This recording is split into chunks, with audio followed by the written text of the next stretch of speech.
नमस्कार, आप देख रहे हैं कुरुक्षेत्र। मैं हूं सौरभ शर्मा। स्वागत है आप सभी का। देश में लाउड स्पीकर पर अजान, लाउड स्पीकर पर हनुमान चालीसा, आरती वगैरह बजाए जाने को लेकर विवाद चल रहा है। महाराष्ट्र समेत कई ऐसे राज्यों में इसको लेकर के जमकर सियासत हो रही है। अब जरा आपको यूपी की बात बताते हैं, जिसकी वजह से आज हम कुरुक्षेत्र में वहां की बात करने वाले हैं। कोई बहस नहीं, कोई हंगामा नहीं, चाहे मस्जिद हो, मंदिर हो, करीब करीब हर शहर में या तो लाउडस्पीकर उतार लिया गया है या फिर आवाज उसकी कम कर दी गई है। उत्तर प्रदेश में योगी आदित्यनाथ के आदेश का पूरा इंप्लीमेंटेशन बिना किसी शोर शराबे के हुआ, बिना किसी सियासत के हुआ। किसी ने ऐतराज नहीं किया। मथुरा के श्री कृष्ण जन्मस्थान मंदिर से भी आपको बता दें, 21 अप्रैल को ही लाउडस्पीकर हटाया जा चुका है। मंदिरों के अंदर जो लाउडस्पीकर जहां लगे हैं उनकी वॉल्यूम कम कर दी गई है। मथुरा की शाही ईदगाह मस्जिद में 4 लाउडस्पीकर लगे थे, उनमें से 3 हटा दिए गए हैं और एक की आवाज कम कर दी गई है। कोई विवाद नहीं हुआ। इसी तरह से खुद योगी आदित्यनाथ जिस मठ के महंत हैं, गोरखनाथ मठ, उसके कैंपस में लगे कई लाउडस्पीकर्स को उतार लिया गया है। मंदिर के मेन गेट पर जो लाउडस्पीकर सड़क की तरफ मुंह कर लगाए गए थे, उनकी आवाज कम कर दी गई है और सड़क से उलट मंदिर के कैंपस की तरफ उसका मुंह कर दिया गया। यानी उन्होंने अपने मठ के साथ भी कोई भेदभाव नहीं किया। मथुरा से लेकर गोरखपुर तक, मंदिर से लेकर मस्जिद तक लाउडस्पीकर को हटाकर, लाउडस्पीकर की आवाज कम करके एक बड़ा मैसेज उन सियासतदानों को जरूर दिया गया जो हर मुद्दे को सियासी जामा पहना देते हैं। आज कुरुक्षेत्र में हम इसी मुद्दे पर बात करेंगे। अगर यूपी में योगी आदित्यनाथ बगैर किसी विवाद के ये सब कुछ कर सकते हैं, तो महाराष्ट्र समेत दूसरे राज्यों के मुख्यमंत्री क्यों नहीं करते। लेकिन उससे पहले आपको यूपी के एडीजी लॉ एंड ऑर्डर की बात सुनवाते हैं। वो आपको बताएंगे किस तरीके से लोगों ने खुद ब खुद लाउडस्पीकर या तो हटा लिए या उनकी वॉल्यूम कम कर दी। कहीं कोई झड़प नहीं, कोई हंगामा नहीं। अब तक लगभग 32,000 प्रकरणों में या तो लाउड स्पीकर का वॉल्यूम कम कर लिया गया है या लोगों द्वारा लाउड स्पीकर को हटा दिया गया। और ये इसका रिलीजन से कोई संबंध नहीं है, सब लोग अपनी स्वेच्छा से कर रहे हैं। और इसके बयान भी धर्म गुरुओं के आ रहे हैं कि हम जो हाई कोर्ट के आदेश हैं उसका 100% अनुपालन करेंगे। और इसके तहत लगातार लोग भ्रमणशील हैं। जो आपने देखा होगा कि अभी कुछ दिन पहले तमाम जगह घटनाएं हुई और लाउड स्पीकर को लेके विवाद था, तो उसको देखते हुए ही ये अभियान चलाया गया है। और हम लोग लगातार लोगों से अपील कर रहे हैं और उसके ही कारण लोग अपनी स्वेच्छा से चीज़ों को हटा रहे हैं। एक गलत माहौल बनाया जा रहा है और ये सिर्फ हिजाब की बात नहीं है। हमें कहा जा रहा है कि मस्जिदों में लाउड स्पीकर नहीं इस्तेमाल होने चाहिए। क्यों है? अगर बाकी जगहों पे लाउड स्पीकर होते हैं तो मस्जिदों में क्यों नहीं? दिन में 5 बार ही अजान होती है, इसमें गुनाह क्या है? तो आपने 2 बयान सुने अभी। एक उत्तर प्रदेश के एडीजी लॉ एंड ऑर्डर का बयान जो कह रहे हैं कि हाईकोर्ट का पुराना आदेश, उसके बाद मुख्यमंत्री का ताजा निर्देश, लोगों ने स्वेच्छा से, मंदिर हो, मस्जिद हो, गिरजाघर हो, गुरुद्वारा हो, सब जगह कार्रवाई हुई, लाउडस्पीकर उतार दिए या आवाज कम कर दी। लेकिन फिर उमर अब्दुल्ला जैसे नेता आकर के इस पर ऐतराज जताते हैं कि मस्जिदों से लाउडस्पीकर क्यों हटे, 5 बार वहां से अजान होती है तो क्या दिक्कत है, बाकी धर्मस्थलों पर भी तो लगे हुए हैं। वो गलत जानकारी दे रहे हैं, अधूरी जानकारी दे रहे हैं उनके सुनने वालों को। फैक्ट यह है कि उत्तर प्रदेश में बिना किसी भेदभाव के मंदिर, मस्जिद, बाकी धर्मस्थलों सब पर लाउडस्पीकर की कार्रवाई हुई है। योगी आदित्यनाथ के खुद के मठ गोरखपुर में हुई है, अयोध्या में हुई है। यह कार्रवाई आपको बता दें हनुमानगढ़ी मंदिर में हुई है। इसके अलावा मथुरा में, जहां पर आप जानते हैं क्या विवाद चल रहा है, ईदगाह से भी, उसके अलावा श्री कृष्ण जन्मस्थान से भी लाउडस्पीकर हटा लिए गए। वहां कोई अशांति नहीं फैली। लेकिन फिर इतना हंगामा क्यों है? बात करते हैं। संबित पात्रा जी जुड़ रहे हैं हमारे साथ, भारतीय जनता पार्टी के राष्ट्रीय प्रवक्ता। संबित जी, आपका बहुत स्वागत है। स्टूडियो में हमारे साथ संजय गुप्ता जी हैं, शिवसेना के प्रवक्ता। संजय जी, स्वागत है आपका। विवेक श्रीवास्तव जी सीपीआई से हमारे साथ हैं। 2 मेहमान और हमें थोड़ी देर में ज्वाइन करेंगे। पात्रा साहब, उत्तर प्रदेश में इतना बड़ा काम हो गया, किसी को खबर नहीं लगी, तस्वीरें आई तो पता चला कि लोगों ने अपने आप लाउडस्पीकर उतार दिए, मंदिर मस्जिद का भेद नहीं हुआ। महाराष्ट्र जैसी जगह में ऐसे ही सरकार के आदेश के लिए आंदोलन चलाना पड़ा, जेलों में लोगों को जाना पड़ा, सांसद के ऊपर देशद्रोह का मुकदमा तक लग गया। देखिए सौरभ जी, धन्यवाद। आपने बिल्कुल सही तरीके से इस विषय को प्रस्तुत भी किया और उत्तर प्रदेश में जिस प्रकार से शांतिप्रिय तरीके से ये जो नॉइज पोल्यूशन का काम होता था और एक तरह से ध्वनि प्रदूषण के कारण लोग डिस्टर्ब होते थे, उसे बंद करने का काम उत्तर प्रदेश की सरकार कर रही है, उसे भी आपने दिखाया। याद रखिए, जिस राज्य में तुष्टीकरण की राजनीति नहीं होती है, justice for all, appeasement of none के पॉलिसी को फॉलो किया जाता है, स्वाभाविक है उस राज्य में ना हिंदू ना मुसलमान कोई परेशान नहीं होगा और सभी आगे बढ़कर जो भी कानून कहेगा उस कानून की बात का पालन करेंगे, जो आज उत्तर प्रदेश में हो रहा है। क्योंकि वहां योगी आदित्यनाथ जी अपीजमेंट अर्थात तुष्टीकरण की राजनीति में विश्वास नहीं रखते हैं। जहां तक महाराष्ट्र और बाकी राज्यों का सवाल है, चूंकि वहां तुष्टीकरण का ध्रुव है, तुष्टीकरण के कारण ही राजनीति वहां घूमती है, तो स्वाभाविक है जहां तुष्टीकरण होगा एक धर्म के प्रति समर्पण भाव होगा, दूसरे धर्म के प्रति एक स्टेप मदरली ट्रीटमेंट होगा, तो वहां वैमनस्यता होगी, वहां पर कहीं ना कहीं एक फ्रिक्शन देखने को मिलेगा। मगर सौरभ जी, एक बड़ी बात जो मुझे लगता है रिपोर्ट में आपसे छूटा है और मैंने अभी ट्विटर के माध्यम से ANI में देखा है, वो मैं आपको बता दूं। जी जी, ओमर अब्दुल्ला साहब के पूरे बयान को दिखाइए। ओमर अब्दुल्ला साहब ने अपने पूरे बयान में कहा है कि जो जम्मू कश्मीर का एक्सेशन हुआ था, भारतवर्ष में विलय हुआ था, वो इस कंडीशन में हुआ था कि सभी धर्मों को एक चश्मे से देखा जाएगा। अगर ये एक चश्मे से देखा जाएगा तभी हम हिंदुस्तान में आए थे। उस समय अगर बताया जाता कि मुसलमानों के साथ इस प्रकार के भेदभाव का वातावरण रखा जाएगा तो हम उस समय पुनर्विचार करते, शायद हिंदुस्तान के साथ नहीं आते। आप सोचिए जरा, ये क्या सोच है, ये कितनी विषाक्त सोच है। 5 बार के अजान, किसी ने अजान के ऊपर उंगली नहीं उठाई, किसी ने नहीं कहा अजान 5 बार नहीं होना चाहिए, बिल्कुल होना चाहिए, आपके धर्म का विश्वास है, उसका स्वागत है। मगर माइक पे होना चाहिए या नहीं, डेसिबल लेवल कितना होना चाहिए, इन विषयों को लेकर अगर आप चर्चा करेंगे, हिंदू हो या मुसलमान, दोनों के धर्म स्थानों से अगर माइक उतारे जाएंगे तो आप कहेंगे कि हिंदुस्तान में रह के हमने पाप किया, हिंदुस्तान में रहना हमें दोबारा सोचना पड़ता। मुझे लगता है वास्तविक रूप में देशद्रोह यह है। एक महिला सांसद को आपने देशद्रोह के जुल्म में जेल के पीछे डाल रखा है क्योंकि उसके मन में केवल इतना था कि मैं हनुमान चालीसा का पाठ करूं। और यहां एक पूर्व सांसद, एक पूर्व मुख्यमंत्री कह रहे हैं कि शायद हिंदुस्तान के साथ विलय करके हमने गलती कर दी, हमें पुनर्विचार करना चाहिए था। यह देशद्रोह नहीं है। नहीं, आपके ही पुराने एलाए हैं संबित भाई। फारूक अब्दुल्ला साहब को अटल बिहारी वाजपेयी के कैबिनेट में आप ही ने मंत्री बनाया था।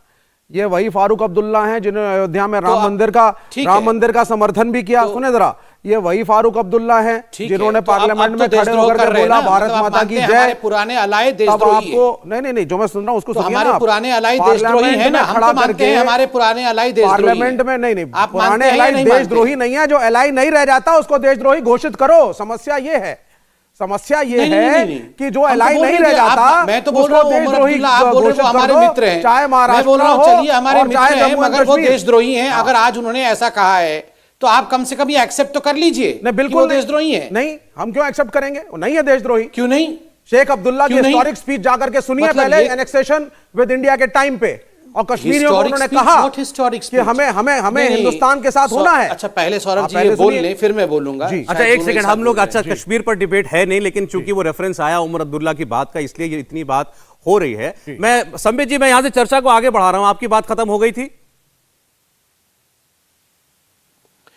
सौरभ जी, मेरी बात खत्म हो गई थी और आपने बिल्कुल सही कहा कि ये कश्मीर के मुद्दे पर डिस्कशन नहीं है। मगर सौरभ जी, आप इस मुद्दे पर सोच के देखिए। बिल्कुल नहीं, जुड़ा हुआ विषय है। बिल्कुल नहीं, अजान के विषय, मैं सहमत हूं। अजान के विषय में कहा और फिर कह रहे कि हिंदुस्तान के साथ रहना है कि नहीं रहना है, हमें सोचना होगा।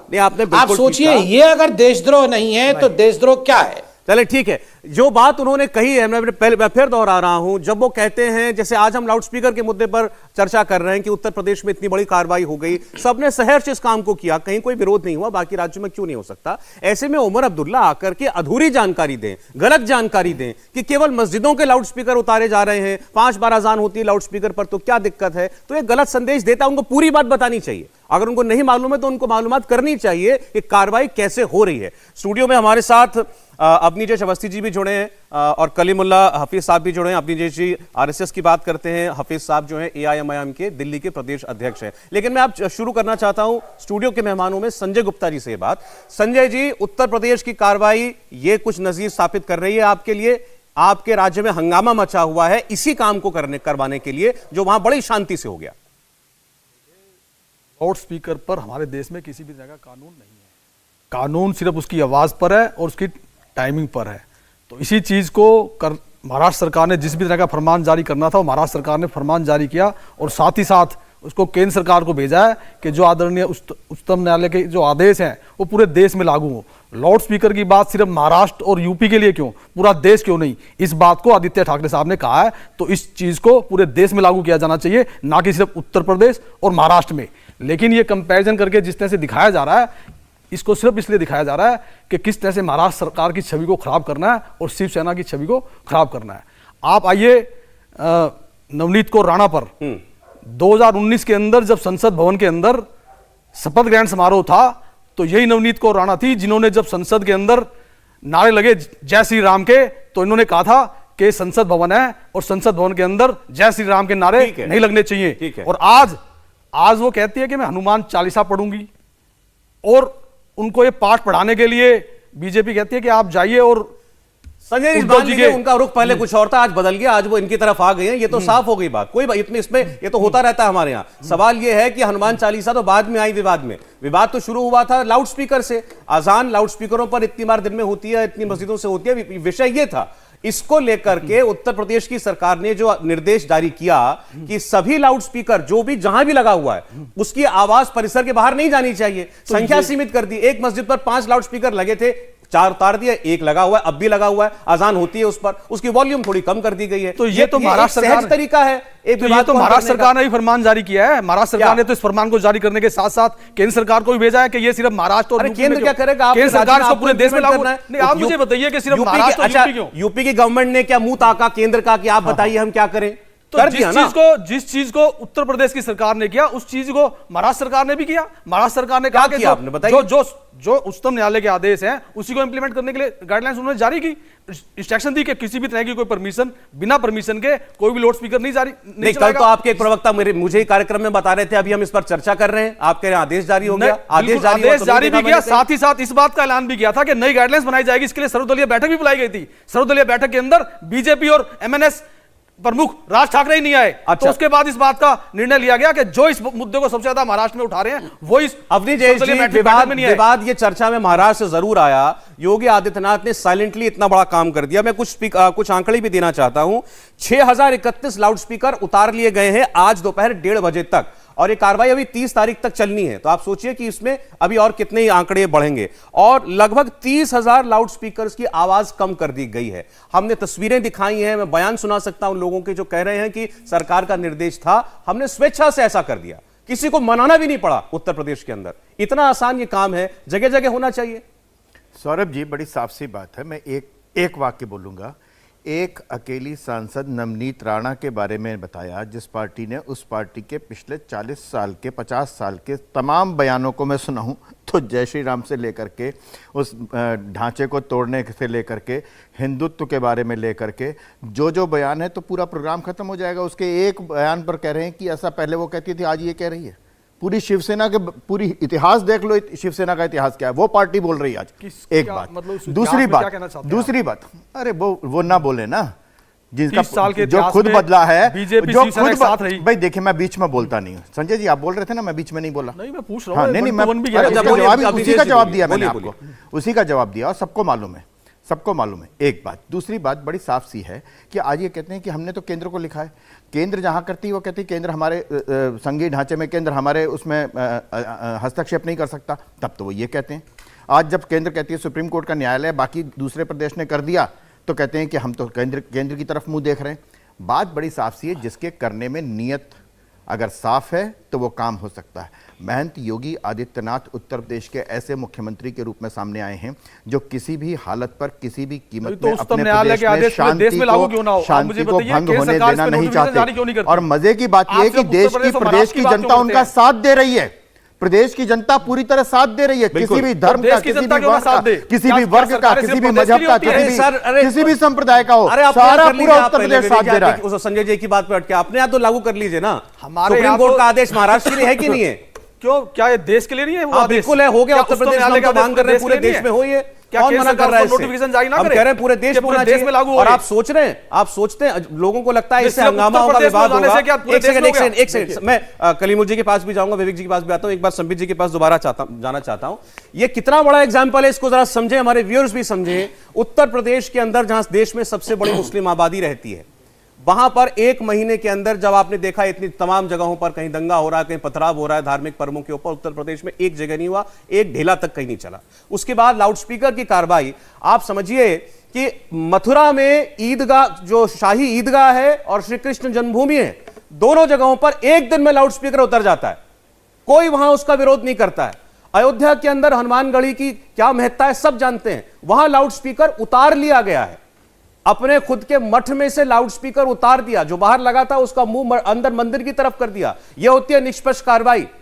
संबित पात्रा जी, यही पसंद नहीं है कि शांति कैसे है? एक बार संबित जी, कल मुझे मैं आ रहा हूं संबित जी।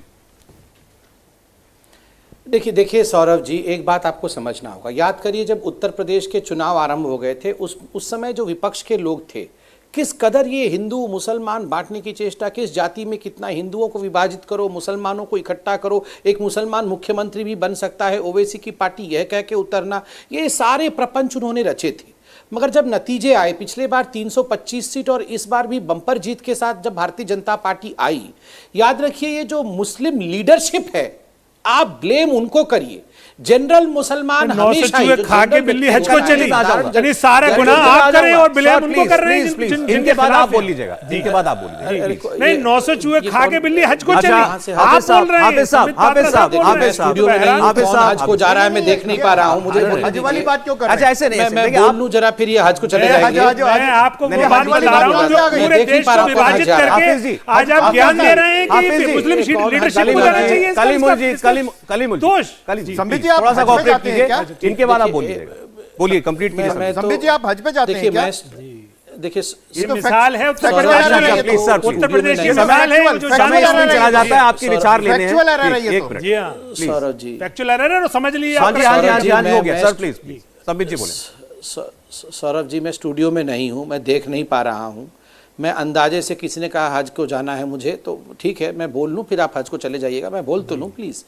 देखिए ये जो मुस्लिम नेतृत्व है वो किस प्रकार से अपने वर्चस्व को बनाए रखने के लिए ये लाउड स्पीकर की जो राजनीति है, इसी मुस्लिम नेतृत्व ने, जनता ने नहीं, मुस्लिम नेतृत्व ने अपने ऊपर, अभी उमर अब्दुल्ला की बाइट हमने सुनी, ये नेता अपने आप को मुसलमान नेता बनाने के लिए ये इन विषयों को तूल देते रहते हैं और लोगों को भड़काते हैं। मैं इतना कहना चाहता हूं कि जो काम आज योगी आदित्यनाथ जी ने निष्पक्ष तरीके से किया है, ये होता है नेतृत्व। दूसरी बात है, याद रखिए, जहां तक महाराष्ट्र का सवाल है, जब उनके लिए नवाब मलिक ही नेता बन जा चुका है, अब बाला साहेब ठाकरे उनके नेता नहीं है, अब नवाब मलिक उनके नेता हैं। जब नवाब मलिक उनके नेता हैं तो किस प्रकार से वो माइक उतार सकते हैं, आप बोलिए। नवनीत राणा देशद्रोही हो गई, नवाब मलिक देश के पक्ष में है जबकि वो टेरर फंडिंग कर रहा था, तो ये स्वाभाविक है, उनके नेता अब नवाब मलिक हैं। ठीक, तो जब नवाब मलिक नेता है, माइक्रोफोन उतर जाएगा इनसे, ऐसे कैसे हो सकता है? अच्छा ठीक है संबित जी, भाई साहब जिसको हज में जाना है हज में जा सकते हैं। अच्छा चलिए ठीक है। अब मैं कलीमुल जी के पास जा रहा हूं। ओवैसी साहब का ये स्टेटमेंट है कि खास तौर पर रमजान में मुसलमानों को परेशान किया जा रहा है। ये लाउड स्पीकर उतारने की बातें रमजान में क्यों हो रही हैं? रमजान के दौरान क्या सरकारें बैठ जाती हैं, कानून अपना काम नहीं कर सकता? और क्या रमजान उत्तर प्रदेश के मुसलमान नहीं मना रहे हैं?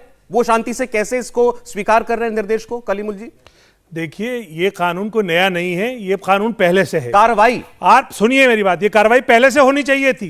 अगर आपको रमजान में, एक मुबारक महीना है, एक इबादत का महीना है, आपको मुसलमानों की सारी चीज़ों से प्रॉब्लम है, उनकी अजान से प्रॉब्लम है, उनके हिजाब से प्रॉब्लम है, उनके खाने से प्रॉब्लम है, उनके किसी ऐसे मजहब के आप अटायर से प्रॉब्लम है, यानी आप जानबूझ के पॉलिटिकल मैसेजिंग कर रहे हैं। वरना तो सरकारों का तो ये काम है कि जो कानून है उस कानून को इम्प्लीमेंट करें। अगर ये कानून को प्रॉपर्ली इम्प्लीमेंट कर देते, यूपी में हुई कार्रवाई का समर्थन करते हैं। मैं आपको यूपी की कार्रवाई के समर्थन की बात नहीं है, मैं बात ये कह रहा हूं कि ये जो पूरे देश में जो माहौल बना रही है नफरत का बीजेपी और संघ परिवार, यानी एक तरह से एक पूरा नैरेटिव गढ़ा जा रहा है कि ये लाउड स्पीकर सिर्फ मुसलमान यूज करते हैं। सिर्फ मुसलमान यूज कर सकते हैं, हर मजहब में ये लाउड स्पीकर इस्तेमाल होता है। गुरुद्वारा गुरुद्वारा हो, मंदिर हो, कितने उतरे, आप चाहे हमारे प्रोसेशन हो, मंदिरों से उतरे हैं।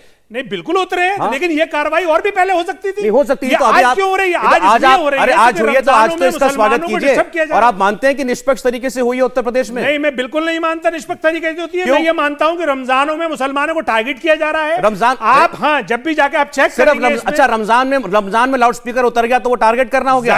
अरे भाई आप लगातार देखिए, ये पिछले 1 महीने से नहीं, अभी लाउड स्पीकर पर बुलडोजर चल रहा है, अभी लाउड स्पीकर पर चल रही है। मैंने आपको बताया अयोध्या की हनुमानगढ़ी, गोरखपुर का गोरखनाथ पीठ जो है, मथुरा में कार्रवाई हुई है, लखनऊ में कार्रवाई हुई है। आसान नहीं किया उन्होंने। अगर वो मुख्यमंत्री हैं तो उनको ये काम करना चाहिए। तो बोलिए ना कि हाँ ठीक किया। उन्हें जहां पे भी दिखाई देती है कोई भी कानून का उल्लंघन उन्हें ठीक करना चाहिए। अरे भाई तो किया है तो उसको बोलिए तो कि हाँ ठीक कर दिया है। मुसलमानों को टारगेट करते अरे फिर मुसलमान कहां से आ गए? मुसलमान मैं बार बार आपको मंदिर गिनवा रहा हूं। मुसलमानों का रमजान है, रमजान में आपने पूरे देश में अजान के खिलाफ से क्या संबंध है? रमजान का यही मैं लाउड स्पीकर से क्या संबंध लाउड है? स्पीकर से ये संबंध है कि ये जो मुद्दा शुरू हुआ वो अजान पे शुरू हुआ। लाउड स्पीकर से क्या ये संबंध मुद्दा है? जो शुरू हुआ लोगों से अजान बंद हुई क्या? किसी ने बोला अजान ना हो? चालीसा वहां पढ़ेंगे जो अजान। अरे किसी ने बोला अजान ना हो? रमजान का लाउड स्पीकर से ये संबंध है कि कुछ संघ परिवार के लोगों ने ये कहा कि हम हनुमान चालीसा वहां पढ़ेंगे जो अजान दी जा रही है। जन्मोत्सव पर और पत्थर फेंके गए नहीं, ये हनुमान आपने बुलडोजर जन्मोत्सव चलाया के उत्तर जुलूस प्रदेश पर में, बाबा पत्थर बुलडोजर फेंके चला, गए पहले से ही फिर चला इकट्ठे मध्य करके। प्रदेश में मामा बुलडोजर, हनुमान फिर जन्मोत्सव चला पर दिल्ली में अमित शाह बुलडोजर। ये 3 बुलडोजर के बाद अब बात रुकी आगे लाउड स्पीकर पे। अभी कल आंध्र अजान प्रदेश के में खिलाफ हुआ है। पहले ये लेकर आए हनुमान अभी कल चालीसा। आंध्र प्रदेश में हनुमान हुआ है। चालीसा इन्होंने पढ़ा मस्जिद के सामने। मुझे एक बात बता दीजिए, मुझे एक बात बता दीजिए, कल आप दिल्ली में रहते जी हैं, हाँ। यूपी से लगा हुआ है, जी, जी। आपके पास एक मैसेज आया कि हमारे यहाँ जबरदस्ती अब उतार दिया लाउड स्पीकर? आप तो नेता, कोई ना कोई तो आपका कार्यकर्ता बता देता ना आपको सवाल दिल्ली हमारे का नहीं इलाके में है। जबरदस्ती सवाल उतार मैं दिया। रोजाना चैनल देखता हूं, बीजेपी के रोजाना भाषण देखता हूं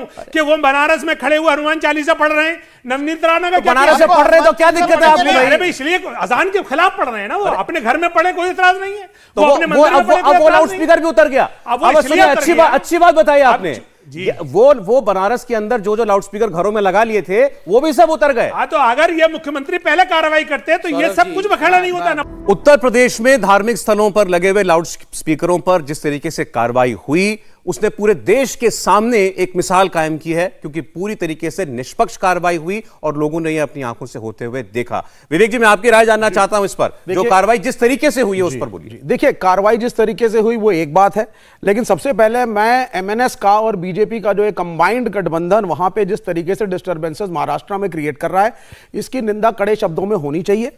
ये जगह जगह पहुंच रहे हैं, इनका मकसद ना आजान को क्वेश्चन करना, ना लाउड स्पीकर हटाना, ना हनुमान जी का चालीसा पढ़ने का कोई मकसद नहीं है।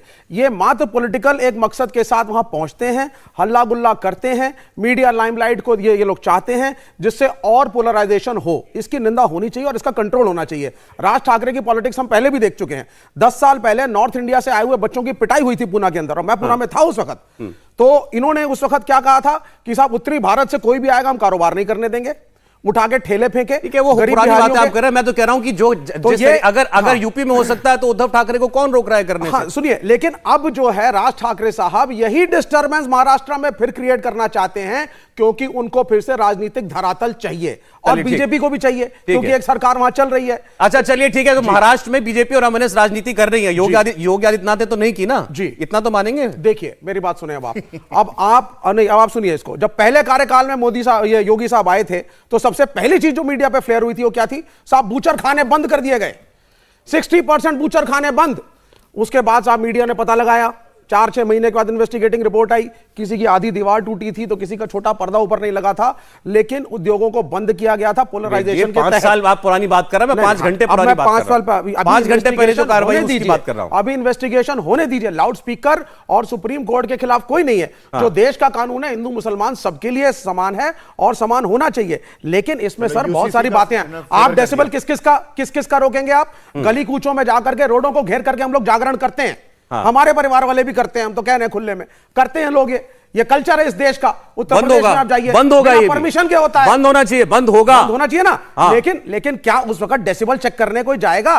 शादी का दिल्ली के अंदर कहते हैं सब 10 बजे के बाद नहीं बजेगा, लेकिन बजता है 15-20 मिनट, आधा घंटा एक्स्ट्रा, डेसिबल हाई होता है, कोई बीमार है तो भी भाई सरकारों का काम है ना। अरे एक सरकार ने जब जिस कंट्रोल कौन करेगा? पुलिस शुरू की है, करेगी क्यों नहीं? करना पड़ेगा। लेकिन जब पुलिस के आका, जब वो उसको मानने को तैयारी नहीं है, वो कैसे बोल देंगे कि हाँ यूपी में अच्छी कार्रवाई की यूपी की सरकार ने? सौरभ, आज चर्चा हो रही है कौन करेगा नहीं, जिसने किया है कुछ भी नहीं किया है। क्या किया है? yes. भाई सत्ता में हो, सत्ता के 30,000 लाउड स्पीकर की आवाज कम, 6,000 लाउड स्पीकर उतार दिए। हाँ। और अभी 30 तारीख तक कार्रवाई चलनी है। सौरभ अरे भाई ठीक है, आपको लग रहा है इसमें भी घालमेल होगा? नहीं, ये आसान काम था। हाँ। मुश्किल काम होगा उन गली कूचों में जाकर के उस डेसिबल को, उसमें भी आपको केवल जगराता का उदाहरण याद आया। उसमें ओके, ठीक है। जिस बात को लेकर उद्धव ठाकरे के राज्य महाराष्ट्र में बवाल है, उत्तर प्रदेश में योगी आदित्यनाथ ने कितनी आसानी से वो काम कर दिखाया और बिना किसी भेदभाव के न मस्जिद देखी न मंदिर, समान रूप से लाउडस्पीकर उतारे। 30,000 से ज्यादा लाउडस्पीकर या तो उतार दिए गए या उनकी आवाज कम कर दी गई है। हमारे साथ संबित पात्रा जी और बाकी मेहमान बने हुए हैं। पात्रा साहब, 2 सवाल यहां पर आया आपके लिए।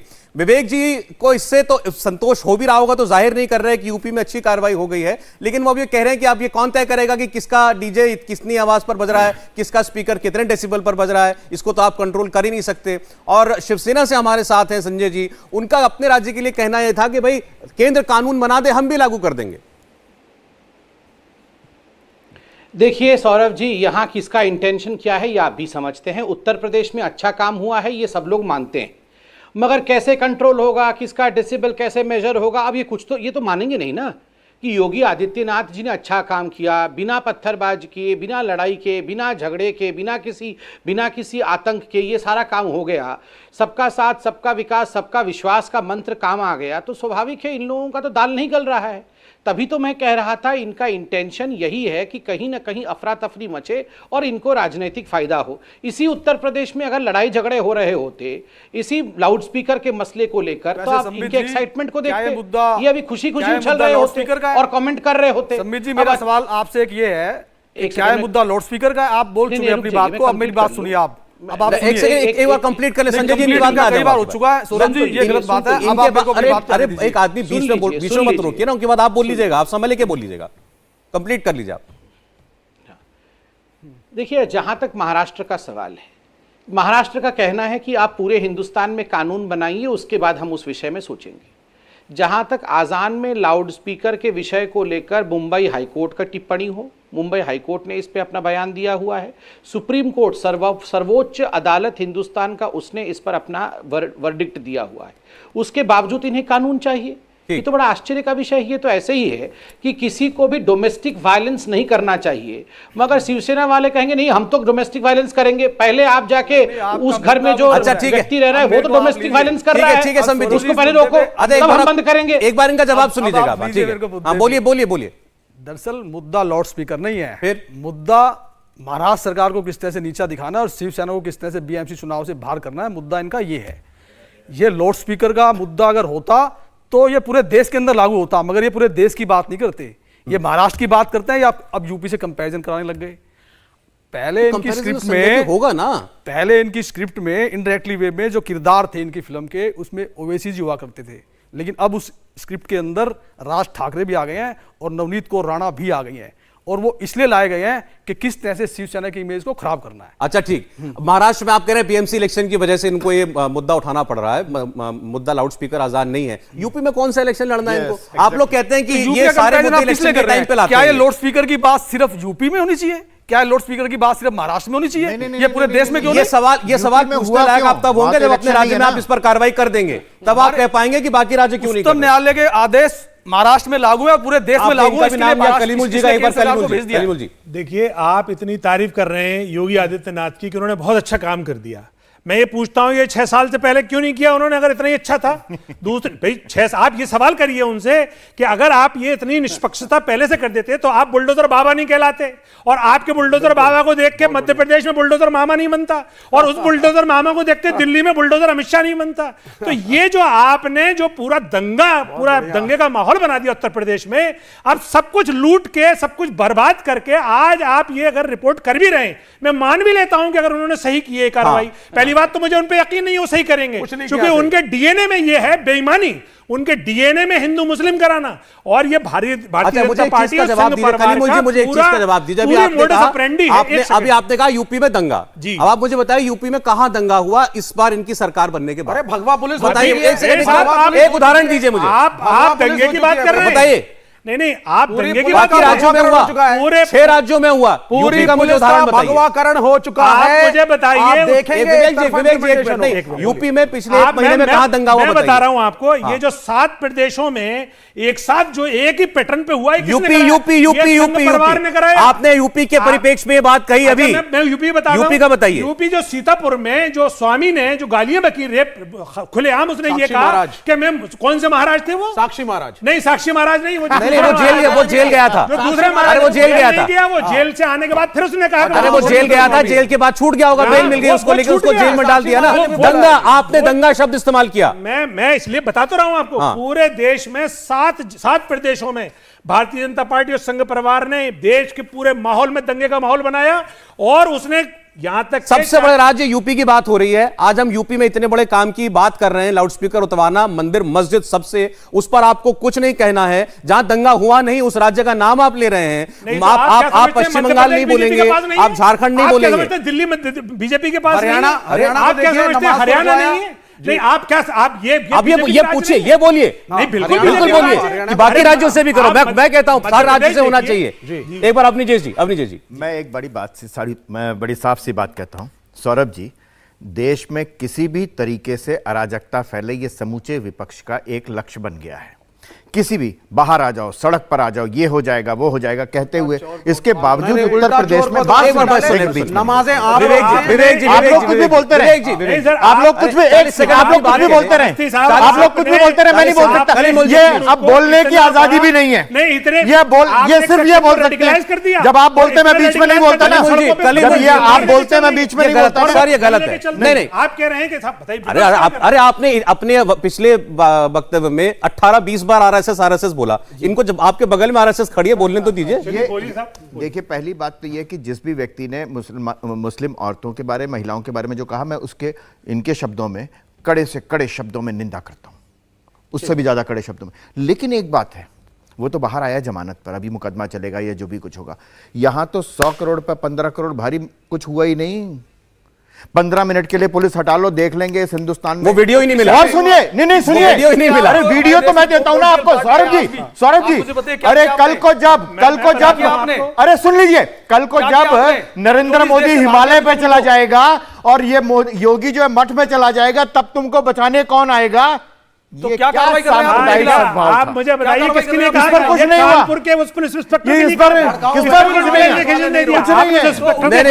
नहीं, आप कलीमुल जी इसका जवाब नहीं दे पाएंगे। वो टेप, अच्छा ये बताइए, यूट्यूब पे अकबरुद्दीन ओवैसी की अभी आप खुद सर्च कर लेंगे वो बयान, क्या मैं निकाल के दूं आपको? जवाब देता हूं आपको। हाँ। देखिए, उनको पुलिस ने अरेस्ट किया, हाँ। 39 दिन में 40 दिन में जमानत हुई। इस महाराज की तरह 3 दिन में जमानत नहीं हुई। दूसरी बात, 12 साल केस चला है, वो 2012 का केस है वो, और 22 में फाइनल हुआ है।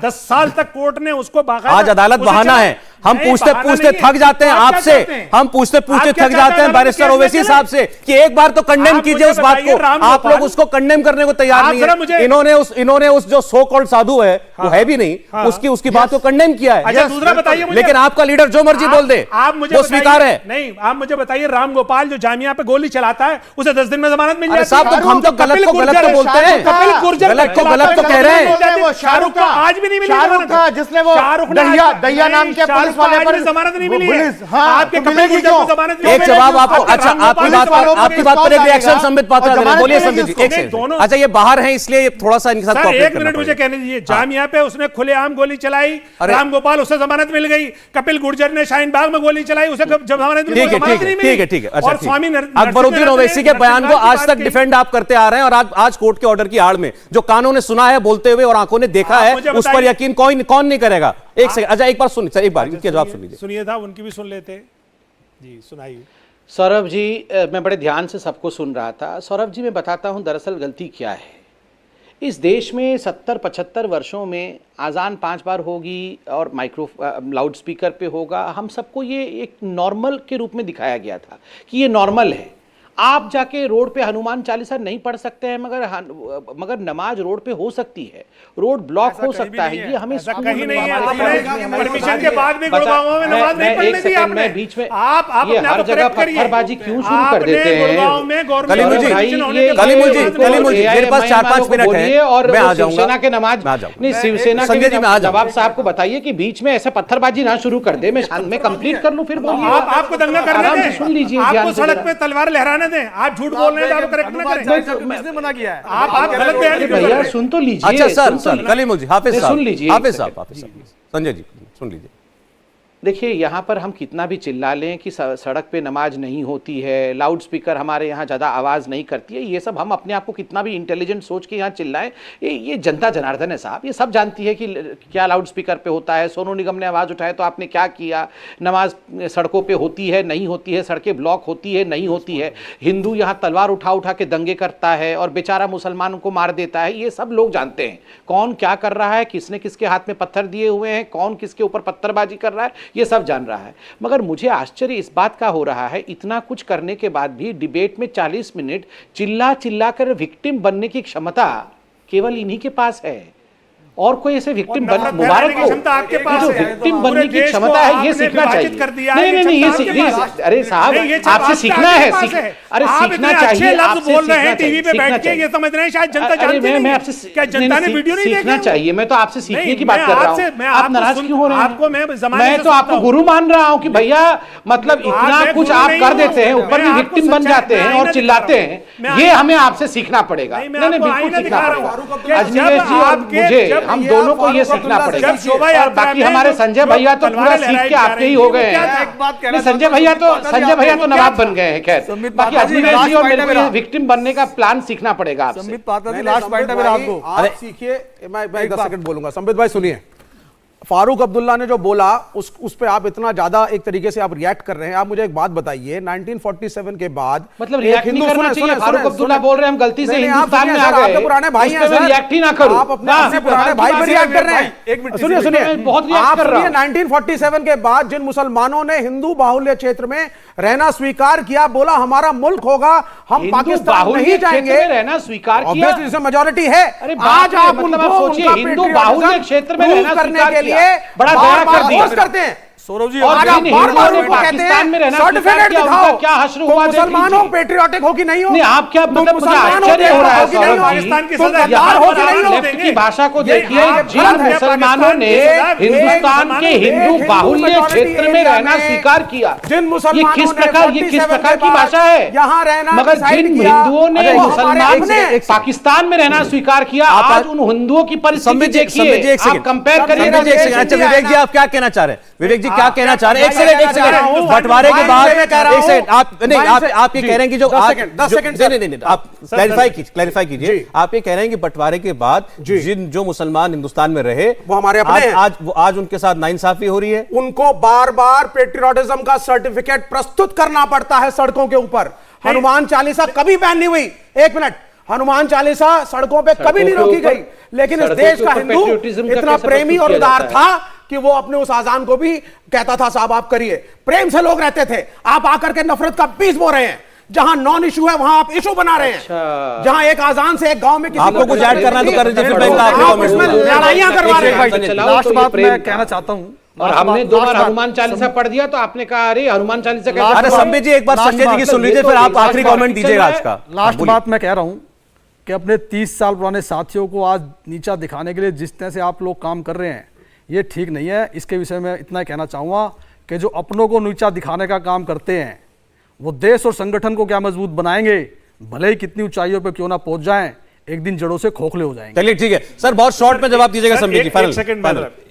मैं अब संबित पात्रा जी से पूछना चाहता हूं कि अगर पाकिस्तान में वहां के अल्पसंख्यकों के साथ कुछ गलत हुआ है, इतिहास तो गवाह क्या है। भारतीय जनता पार्टी हिंदुस्तान में मुसलमानों को कलेक्टिव अच्छा पनिशमेंट करीब देगी? सवाल आ गया आपका, मेरा समय खत्म हो चुका है। संबित जी बहुत शॉर्ट में प्लीज। देखिए, ये कह रहे थे अभी कि 70 साल से हिंदू तो बड़ा सहिष्णु था, वो तो आजान सुनने को तैयार था 5 वक्त का लाउड स्पीकर पे। अब अचानक क्या हो गया? आप सोचिए ये जो मेंटालिटी थी कि हिंदू तो सुनेगा ही लाउड स्पीकर पे, गलती से अगर हनुमान चालीसा किसी दिन सड़क पे गा दिया तो वो उसका अधिकार हर नहीं सड़क पे जागरण Equality थे। की बात नहीं है, हर सड़क मगर पे हर भागवत का संसाधन पाठ पे था इस पहला देश में। अधिकार मुसलमानों का होगा। तो ऐसा कुछ यही नहीं इनकी है। फॉर्मूला आपकी के, यही politics इनका division की फॉर्मूला है, है, सर। सबका चलिए, ठीक। साथ, सबका आपकी विकास, politics सबका वाली है। विश्वास, इस पर ये विश्वास नहीं आपकी करते। बहुत शुक्रिया संबित पात्रा जी, संजय गुप्ता जी, कलीमुल हफीज साहब, विवेक श्रीवास्तव जी। उत्तर प्रदेश में लेकिन जो काम हुआ है, अगर ये और बाकी राज्यों में होता है तो हमें बहुत सुखद आश्चर्य होगा, क्योंकि उम्मीद नहीं है कि सभी राज्य सहर्ष ऐसा काम करने की हिम्मत करेंगे। लेकिन उत्तर प्रदेश अगर कर सकता है तो पूरा देश भी कर सकता है। इंडिया टीवी हर वक्त हर जगह डाउनलोड करने के लिए सर्च करें India TV news Google play store या ऐप स्टोर पर।